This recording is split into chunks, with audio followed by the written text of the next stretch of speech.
Unataka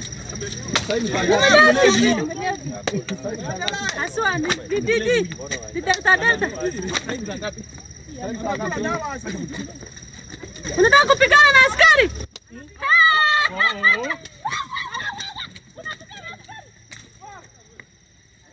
Unaangalia. Finish.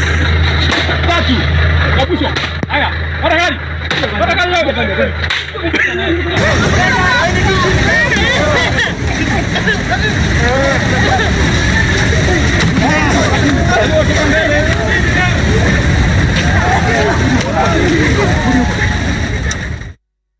All right, you must have seen those pictures some few days ago. That was the first day of the curfew that is now entering its fourth night tonight. And of course, we've been looking at those pictures. But then again, the spokesperson of the National Police Service, that is Charles Owino, sort of tried to explain what was happening and saying that people have to behave like adults. They have to follow the law as has been instituted by the president. So let's just listen into what Charles Owino was saying as we get into this conversation. Understand that. And let us be law-abiding citizens. Let us not behave like children. Let us be adults and let us be law-abiding citizens and show good example.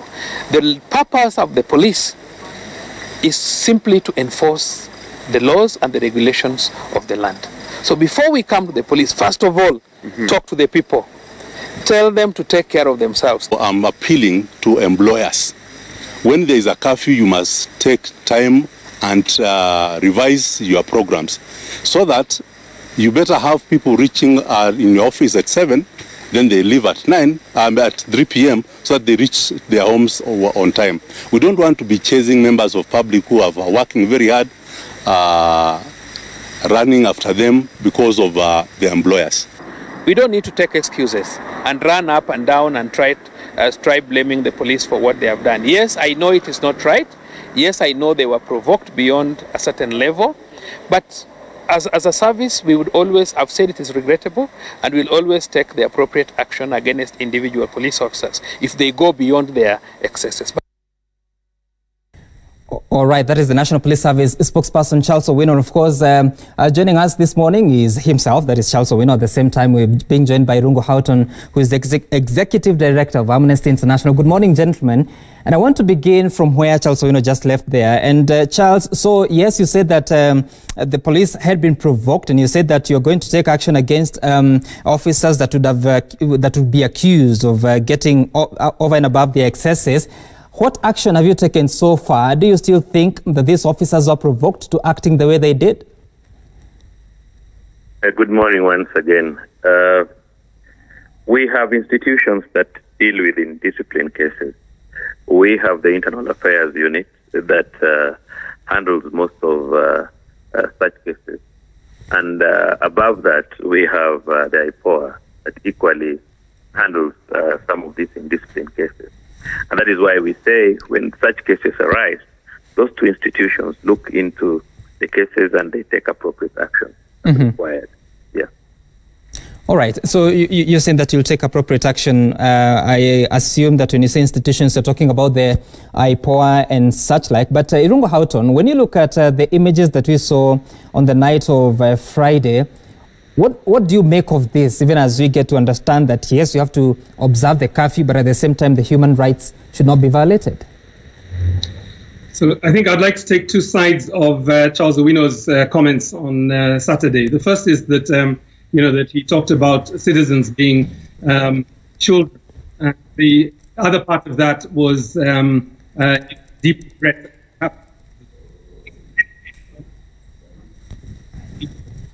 The Inspector General, behalf of his office, what happened?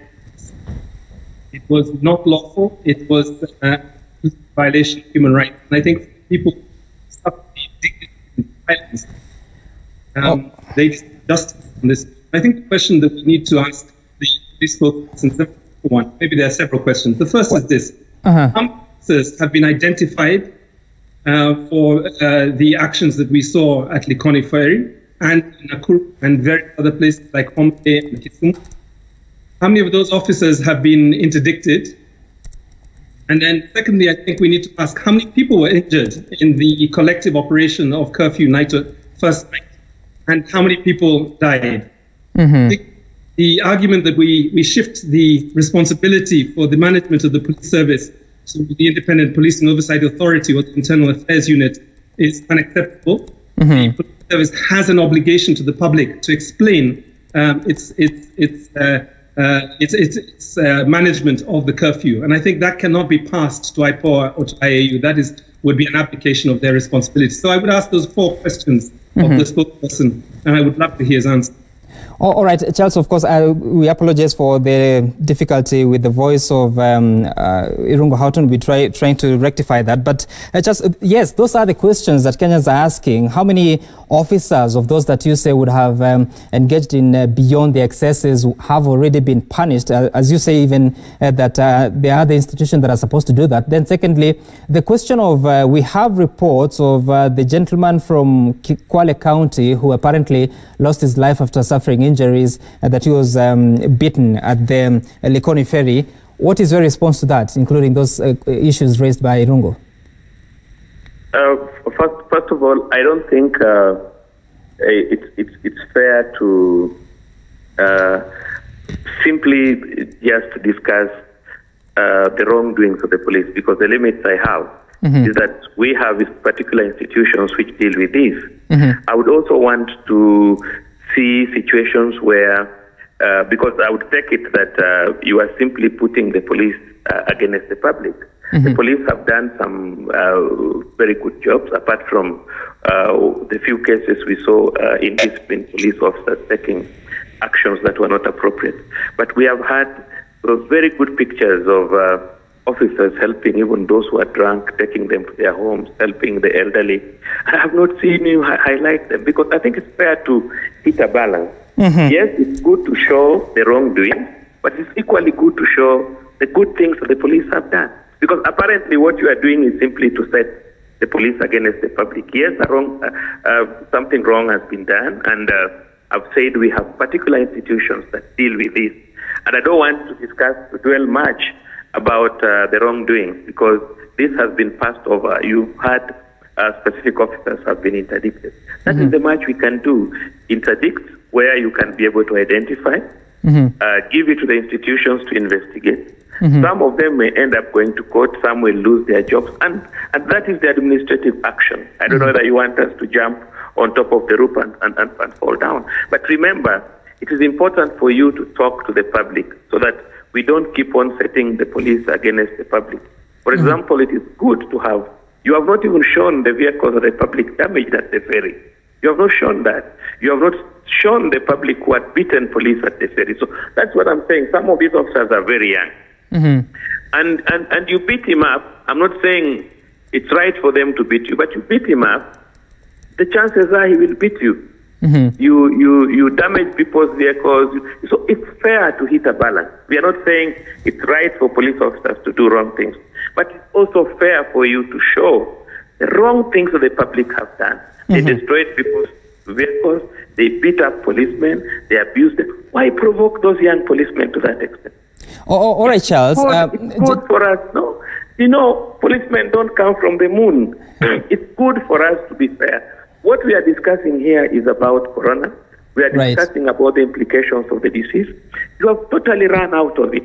And you are running with the police who have beaten up people that we have definitely taken up action against. You are not concentrating in telling Kenyans what they ought to do. Your interest is to demonize the police, and I don't think it's right for us to take that kind of approach. We've done our part. For the ones who are in discipline, we've done our part. I don't know why you are not educating the public. All right, Charles, it's okay that you should say that, but again, I need to correct you here that on Saturday there's a story that was done by Raquel Muigai talking about officers that are of great assistance to different people in different parts of the country. But I still want to ask you, you said that some officers have been interdicted. When you look at the videos, it's actually possible to see the faces of those officers, and knowing where they come from, then it's possible to trace them. Would you know the number that have already you have taken action against? I don't know the number. This thing happened over on Friday evening. There was Saturday, there was Sunday. We have told you we have IPOA and we have Internal Affairs Unit. They have a responsibility to do that. We even have a complaint department. I hope by the end of the day or by tomorrow we'll be able to know what they have compiled. So asking us at this hour and insisting you want the number, I don't think you're being fair to us. So is it your position that beyond interdicting, the National Police Service is not to take any other disciplinary action against its officers as the employer? Excuse me, we have procedures. We work in accordance to procedures, in accordance to the law. The accused person has a right to defend himself. I've told you that IPOA and Internal Affairs Unit are undertaking this. And I've told you clearly, some of them will end up going to court, some of them will end up getting sacked, some of them will even be jailed. And we have done this severally, it's not the first time. We have so many officers we've taken to court. We have so many officers we have sacked. And I think that is the normal standard procedure as a disciplined service. But we don't go to the street shouting, telling people the numbers that we've done. Oh, okay. We're still trying to reconnect with Irungu Houghton. As soon as we have him, we'll be queuing him into the conversation. And Irungu, so the police service, the National Police Service spokesperson says that yes, they have taken the action against officers that have been mentioned, but then again, they have to follow procedure. When you look at how such operations have been handled in this country, how confident are you that these officers will be caught and punished as per the law? I'm not confident, to be honest. I mean, the 4 questions that I've asked have not been answered in any kind of specificity. What we have is generality, and unfortunately, this has been the practice of how we manage abuse of human rights. We don't name the officers, name the number of the officers. We also do not name the victims. And just to come back to the point that's been raised by the spokesperson, we did celebrate Baringo Commandant Ibrahim Abishila, who was the officer that was captured in Baringo giving out sanitizers and essentially escorting people to their homes. We do celebrate them. In fact, they are the officers that leave us some glimmer of hope that a public order management strategy will not lead to more deaths in Corona. We have lost 2 deaths. Let me just put that figure in the public domain. We have lost 2 deaths on the first night of the curfew.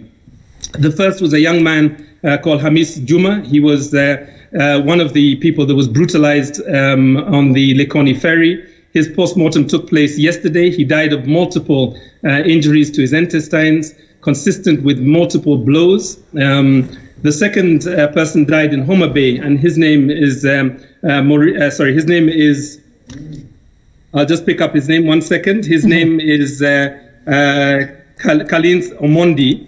Both of them border riders, and both of them did not have to die. The first, Hamis, was actually taking a sick person to hospital. Now, those 2 deaths in the first night of the curfew, and they are, it's double the numbers that we've lost from Corona. The question I would ask, is whether the policing strategy is going to change over the curfew that we've seen, particularly as we are beginning to see, in the light of the bungled first night, a number of communities resisting the curfew, which, as Amnesty International, we would discourage. The curfew is extremely important in terms of flattening the curve. It is not the only measure, but it is one of the things that will slow down the virus to allow us to be able to survive this as a nation. Irungu, just before I rope in the spokesperson on this, are you certain that the 2 people that you said died on the first night of the curfew, are you certain that those deaths are directly related to how the curfew was managed by the police? As Amnesty, we are highly convinced that these 2 cases are the result of the violence that we saw. There are eyewitnesses. Again, the post-mortem in the case of Juma indicates that he did not fall off his motorbike, as been alleged, but that actually he was beaten off his motorbike, and they continue to beat him. Now, obviously, we wait to see what the IPOA investigation will deliver. We are a rule of law organization. If it is the case that they died out of other means, we will, of course, accept that evidence. But I think the important thing is that the police service do not feel that they are accountable to the public enough to be able to give us those kind of statistics, or to even simply say that there are victims that arose from the violence that we saw on Friday. There were 16 people that were hospitalized after the Likoni ferry incident. And I just want to raise one other issue with regards to the management of that. The beating and the dispersal and the concentration of people, I mean, upwards of 200, 300, 400 people during that operation. must have generated so much moisture into the air that, to be honest, we will never know really what impact in terms of spreading COVID that had on civilians. But let me just add this also. Many of the officers had no protective, personal protective equipment. Many of them could have become infected by this. And I think it's just one of those incidents that I'm so glad to hear. Okay. Yesterday was not repeated, but the damage essentially quite acute. Irungu, just to cut you short, you say of those people that you are confident that they died out of an altercation with the police. Would you know the time when they got themselves into that? Was it into the curfew hours or before then?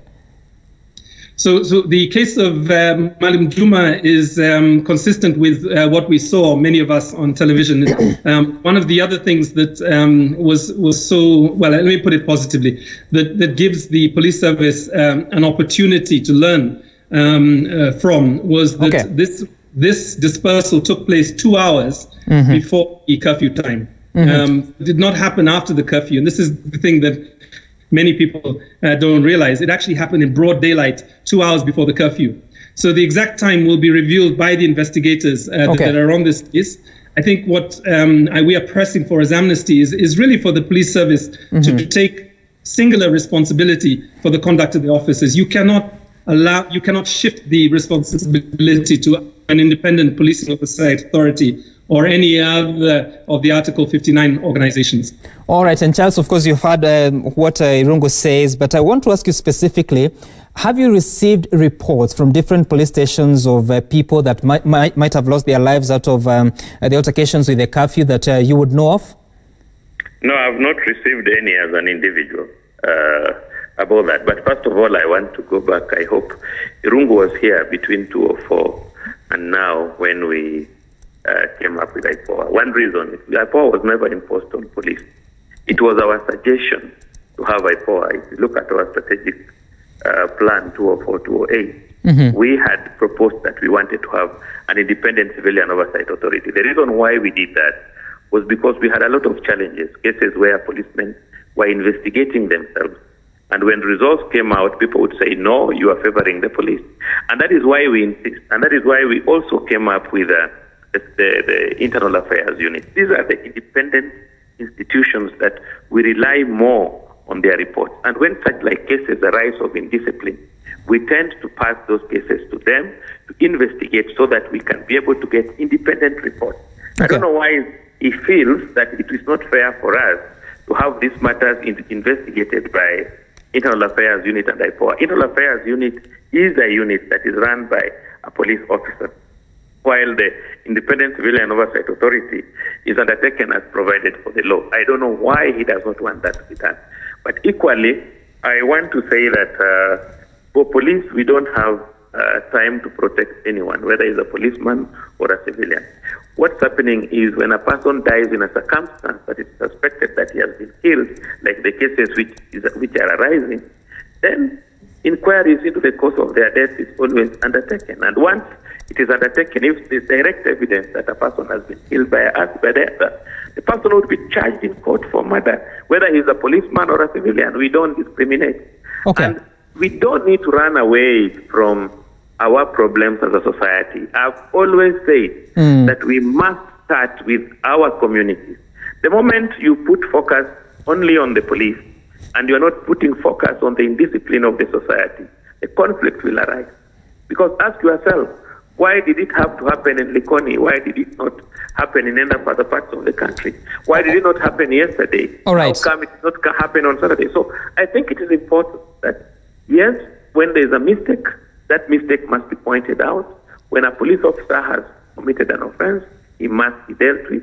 But we don't need to overemphasize on matters that we are definitely managing. This issue of the disease is serious. The issue of the curfew is serious.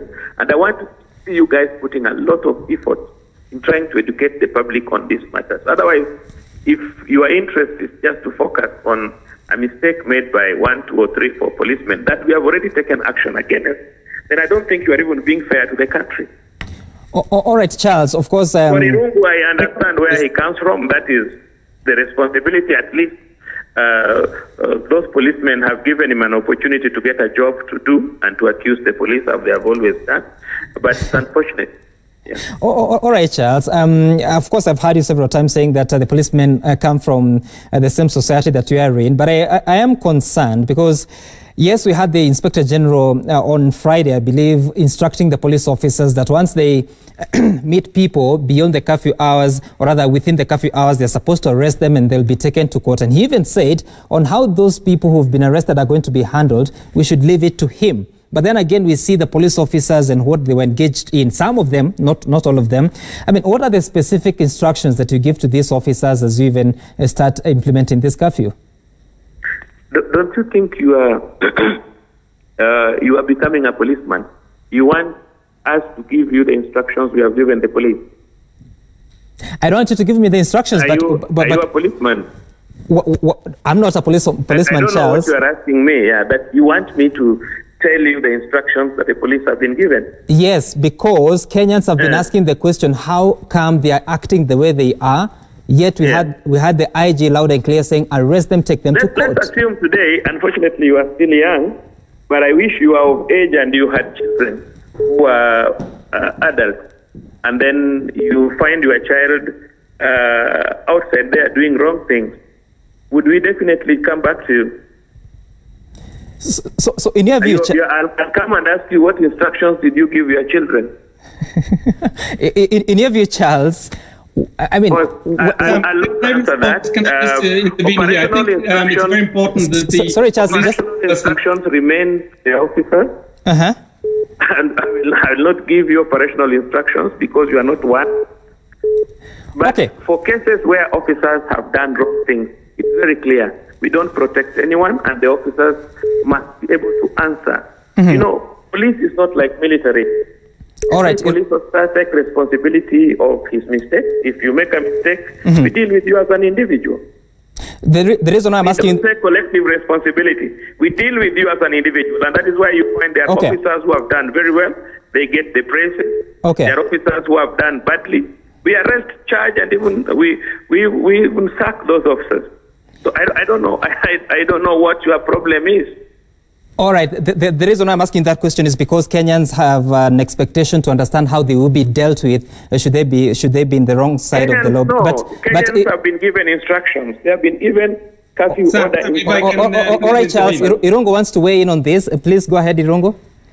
So I think there are two things that the National Police Service should not do at this moment. First of all, is to minimize the negative impact that came from what we saw on Friday. For many of us, it was a moment where we lost a moment of faith in the police service, particularly those officers that were involved in the cases in Nakuru, Homa Bay, Kisumu, and Mombasa. Now, I don't minimize also that there are good officers out there, and in many other places that they were things that the curfew was managed professionally, it was managed humanely, and we can hope that that will be the case going forward.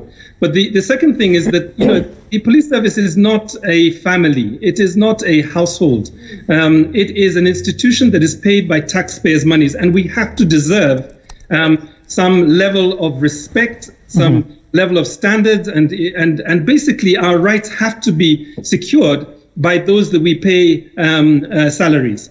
So I think it's not acceptable to make the analogy that somehow that the Inspector General is operating like we are a family, or rather that the police officers are his family. I don't think the analogy works in that context, and we need to look at it in the case. But I'd like to move the conversation to maybe two proposals to the National Police Service, and I'm sure many of the officers are paying attention and are listening to this conversation as they should. The first is, we need with great urgency to supply all our officers with personal protective equipment, gloves, masks, and various other equipment.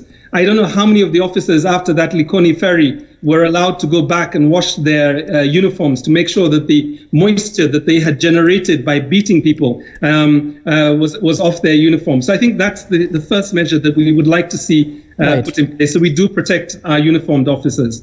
The second is essentially that going forward that we will not see the use of tear gas, we will not see the use of batons, and definitely we will not see the kind of humiliation that Kenyans were put to on the first night of the curfew.